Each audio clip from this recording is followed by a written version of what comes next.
Welcome to V2T IELTS Listening Forecast.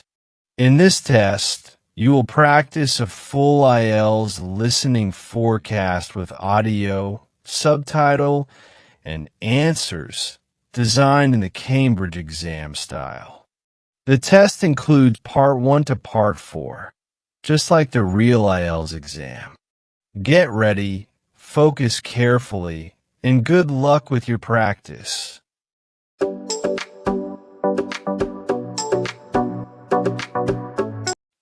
Section 1. You will hear a man phoning to inquire about hotel information. First, you have some time to look at questions 1 to 4.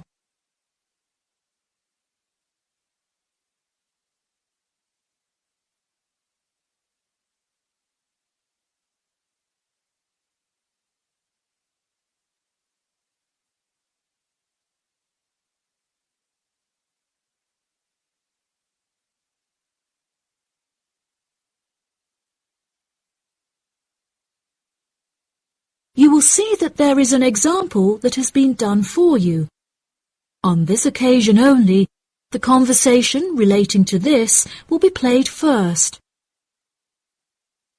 Good afternoon. You're through to reception at the Island Hotel in Crete. How may I help you today? Yes, hello there. I'm hoping to book a double room for my wife and myself for about 2 weeks, from the 25th of April of this year. Firstly, could you tell me whether it's particularly hot during this time? The type of room the man requires is a double one, so double has been written in the space. Now we shall begin. You should answer the questions as you listen, because you will not hear the recording a second time. Listen carefully and answer questions 1 to 4. Good afternoon. You're through to reception at the Island Hotel in Crete. How may I help you today? Yes, hello there.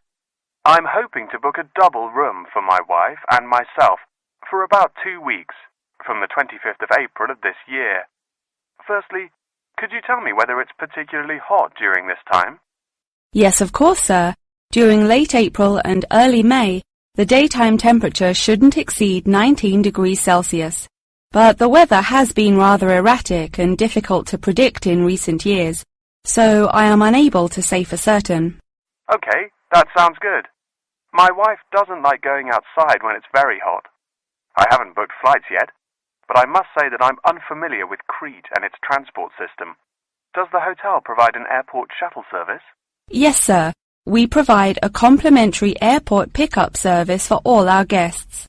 It takes about 40 minutes to get here from the airport, but it's at least 60 minutes at rush hours.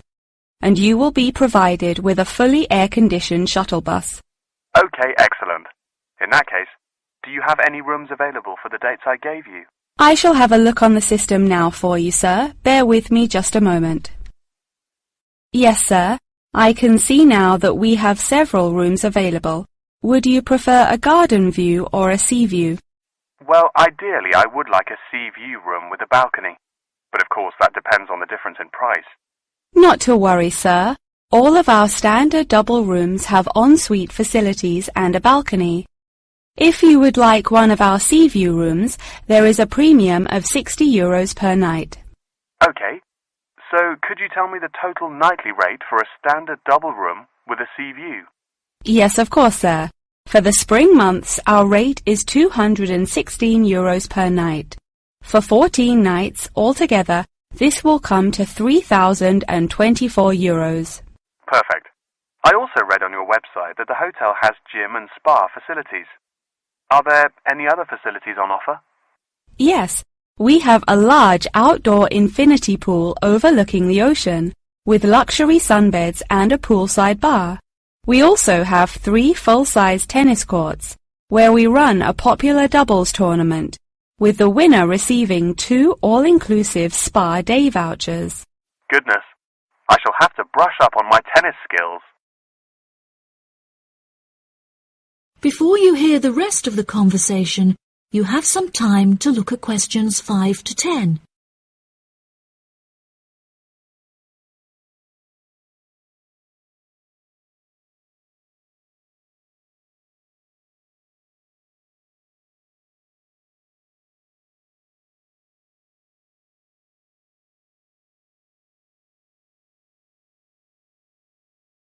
Now listen and answer questions 5 to 10. Are there any other activities organised by the hotel that we can partake in? It's just that it's our wedding anniversary on the 30th of June, and I would like to provide my wife with a perfect romantic getaway. I can assure you, sir, that your wife won't be disappointed. Ours is a 5-star resort, which is renowned for its luxury and beauty. In terms of activities, the hotel provides thrice-weekly entertainment. On Tuesdays, guests will take a minibus and partake in learning to cook succulent fish dishes with our Michelin-starred chef Enrique. The class will take place in a beautiful valley deep in the Cretan hills, where guests will be treated to an intimate piano performance by our in-house concert pianist Pedro.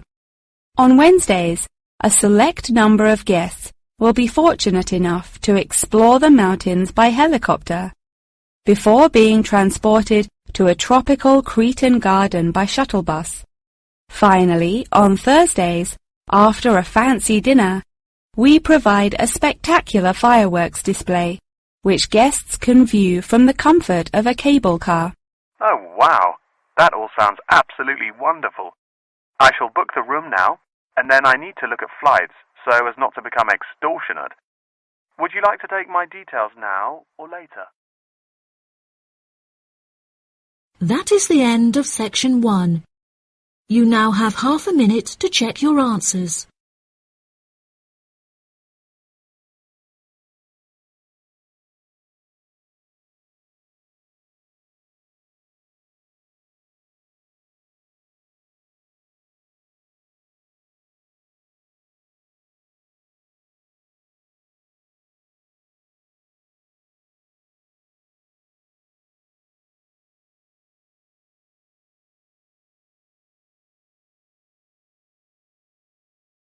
Now turn to section 2.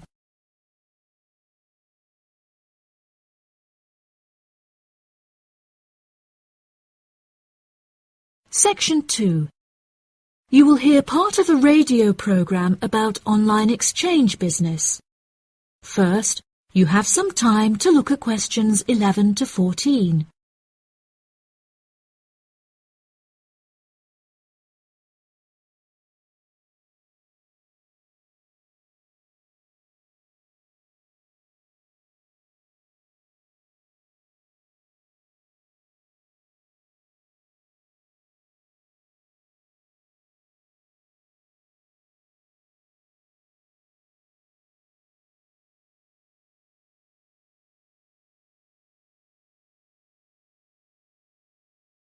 Now listen carefully and answer questions 11 to 14.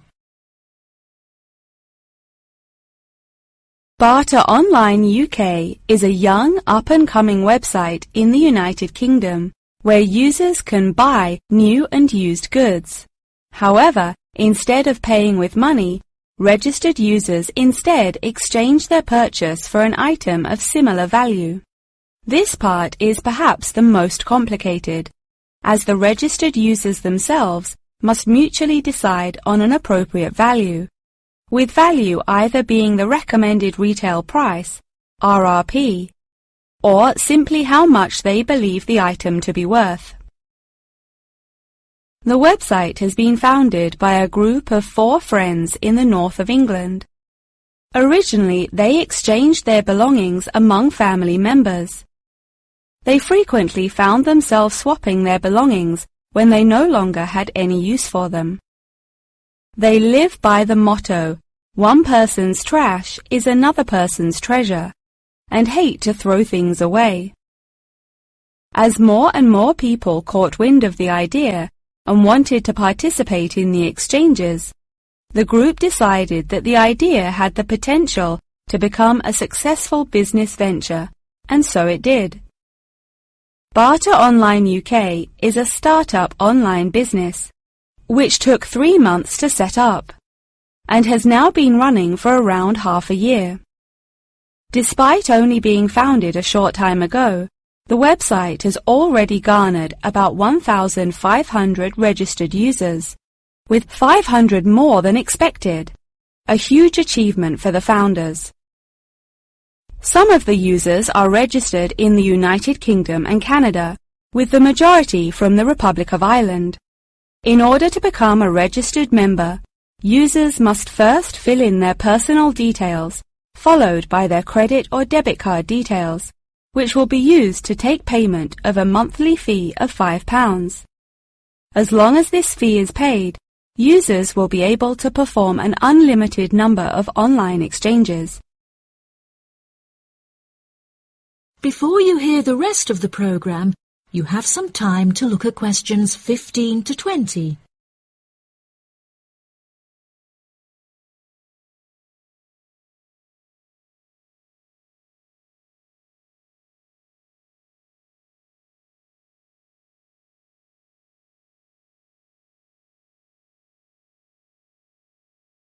Now listen and answer questions 15 to 20.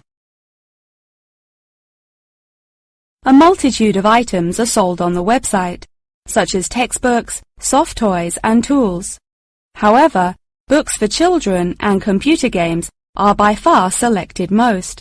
The exchange process itself is not as complicated as it might seem. Users can enter their preferences for what they would like to receive, and also explicitly state what they would like to give away, and the website will automatically pair up suitable users.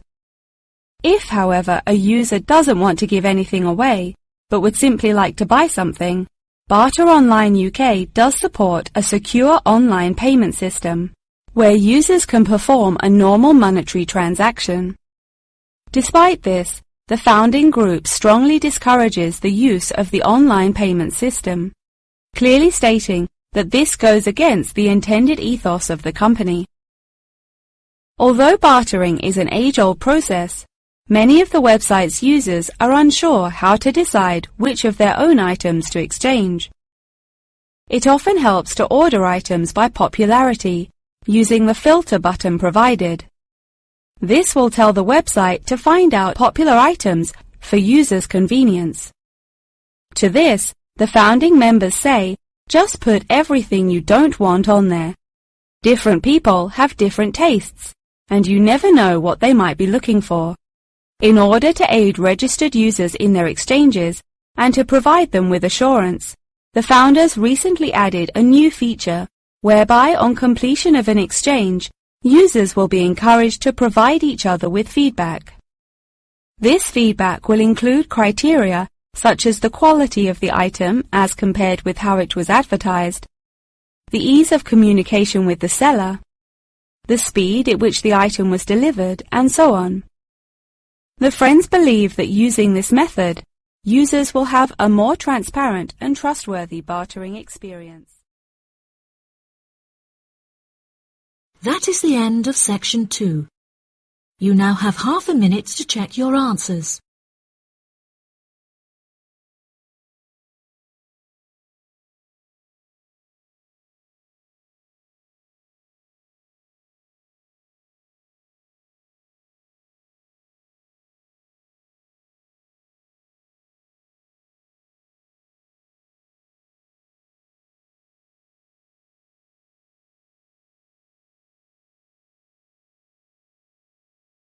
Now turn to section 3.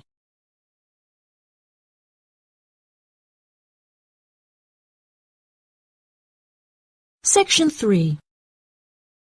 You will hear Tom and Annie, two students, talking with their professor about the assignment.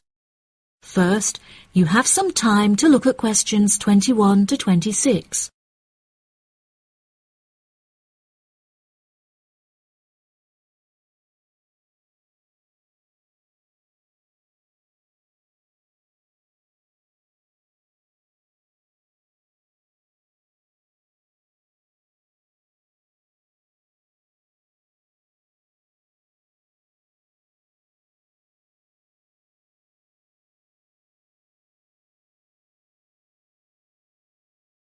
Now listen carefully and answer questions 21 to 26.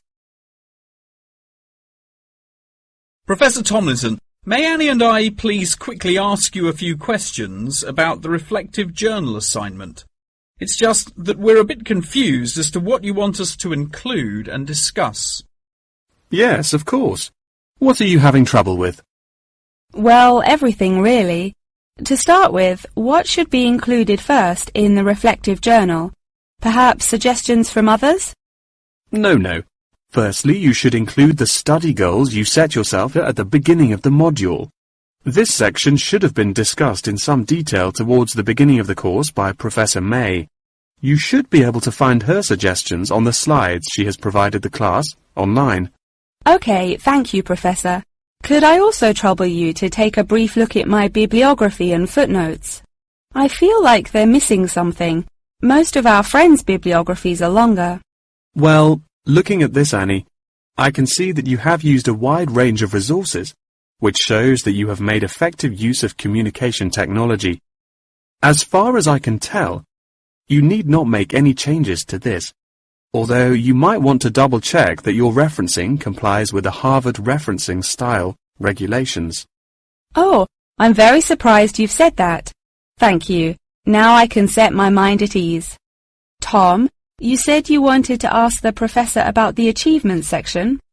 Yes, Professor. In the assignment guidelines, we're asked to introduce and elaborate on our biggest achievement in the past, saying which skills we learned in the process and how these skills can be transferred to various different future careers.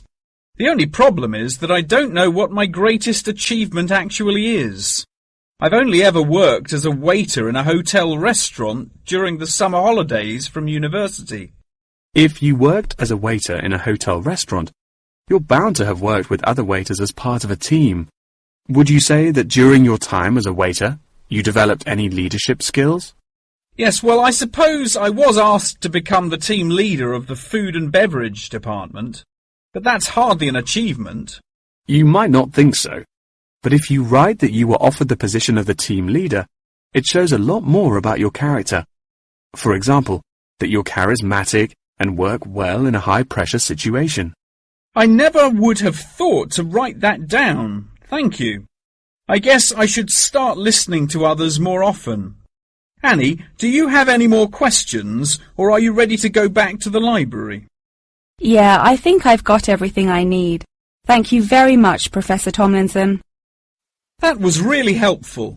I'm actually starting to look forward to writing this now, and it should be a really useful exercise to prepare us for writing CVs and applying for jobs. It's shocking how bad I am at identifying my strengths and weaknesses. Professor Tomlinson has shown me that I definitely need to start displaying some self-awareness. Yeah, Tom, you really do. You're always so modest. Modesty is great until it comes to applying for jobs. Before you hear the rest of the conversation, you have some time to look at questions 27 to 30.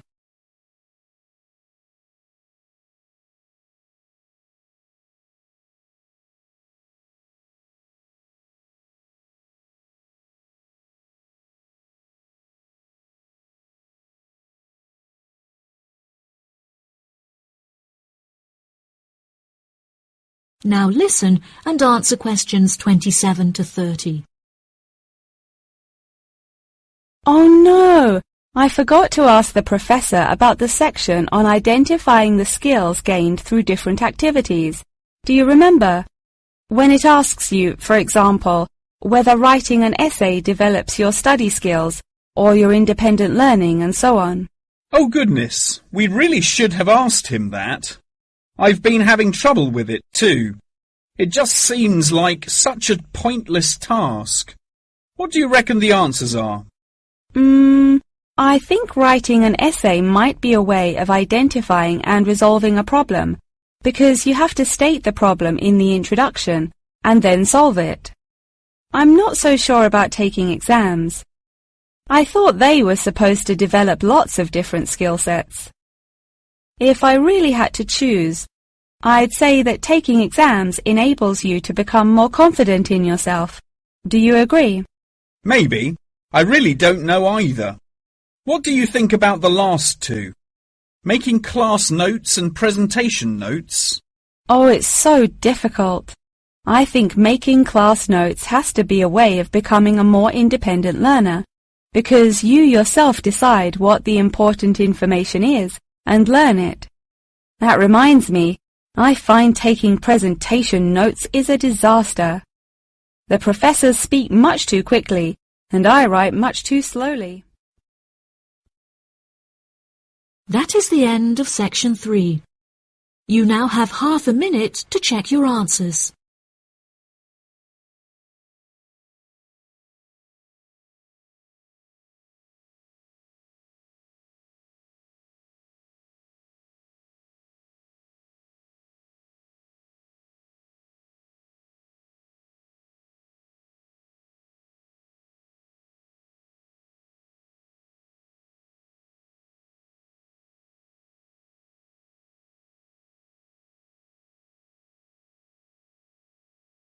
Now turn to section 4.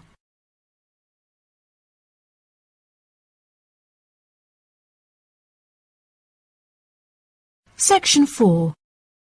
You will hear a talk on the research of the behaviour of chimpanzees. First, you have some time to look at questions 31 to 40.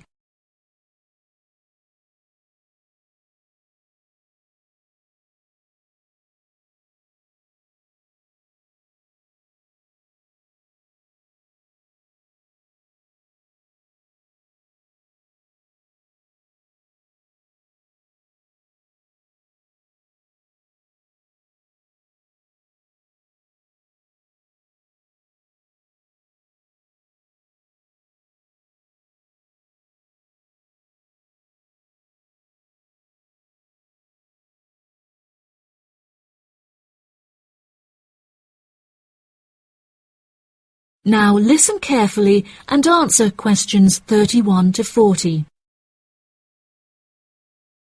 Welcome back to my series of short lectures on apes. Today we will examine recent and historical breakthroughs on the behavior of chimpanzees, otherwise known as chimps. The word chimpanzee is an umbrella term for two different species of apes in the genus Pan, which are the common chimpanzee or Pan troglodytes found in West and Central Africa, and the bonobo, or Pan paniscus, which are found in the forests of the Democratic Republic of the Congo. Chimpanzees belong to the Hominidae family, together with gorillas, orangutans, and indeed humans. Current research tells us that the chimps broke away from the human branch of the Hominidae family approximately 6 million years ago, and remain the closest living relative to humans to this day. More modern researches into chimpanzees have centered on their behavioral characteristics, once all biological and genetic factors have been ruled out. In this way, scientists have unearthed an unfathomable amount of similarities between human and chimpanzee behavior. Although much of this research has taken place through observation of captive chimps, the results are widely seen as an authoritative reflection of chimps living in the wild. Chimps live in large so-called communities comprised of many male and female members, with the social hierarchy determined by an individual chimp's position and influence. Through such research, scientists have found that chimps learn and adapt through observation of others' behavior. Once in power, the alpha male is often seen to alter its body language in order to retain power. For example, he might puff himself up in order to intimidate others, while lower-ranking chimps are noted to behave more submissively and holding out their hands while grunting. Female chimpanzees also have a distinct social hierarchy, with high social standing inherited by children.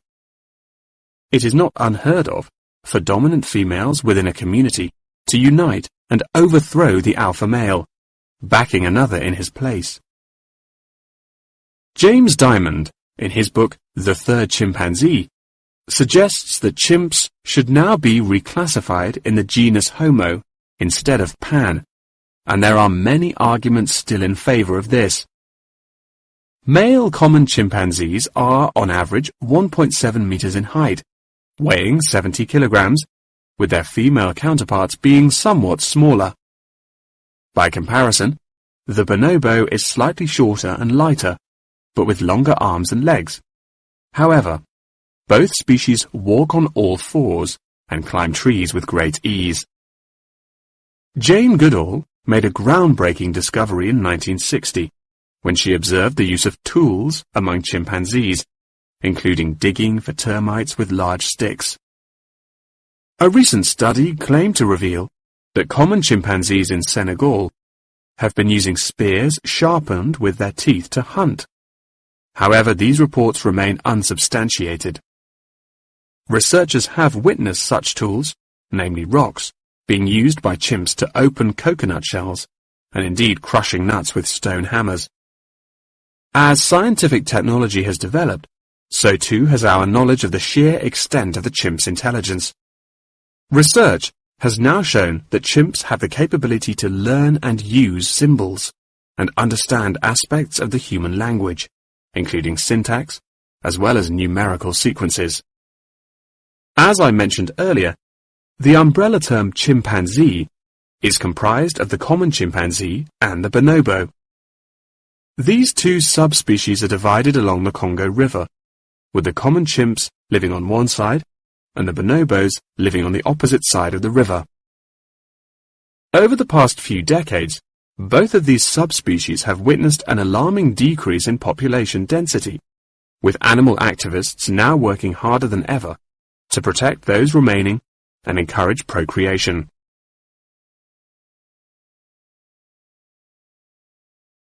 In addition, next week's episode will focus more closely on how chimpanzees in captivity are able to learn things through imitating the behavior of humans, as well as how chimpanzees' behaviors have developed over many generations. Thank you very much for attending this evening's lecture. I hope you found it intellectually stimulating, and I look forward to seeing you again next week. Good night. That is the end of section 4. You now have half a minute to check your answers.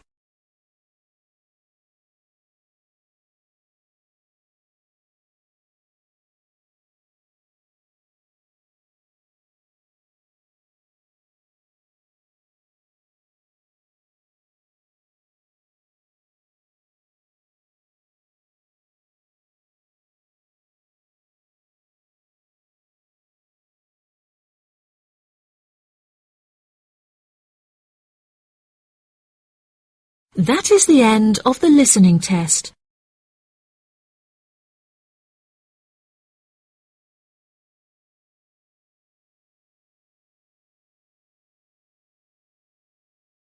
That is the end of the listening section.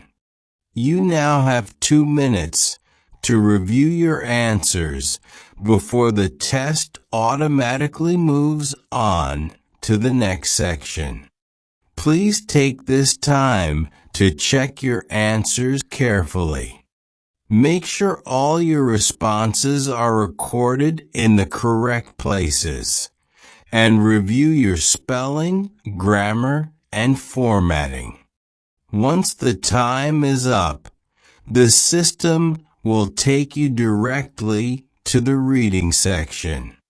Please remain seated and stay focused. The next section will begin shortly.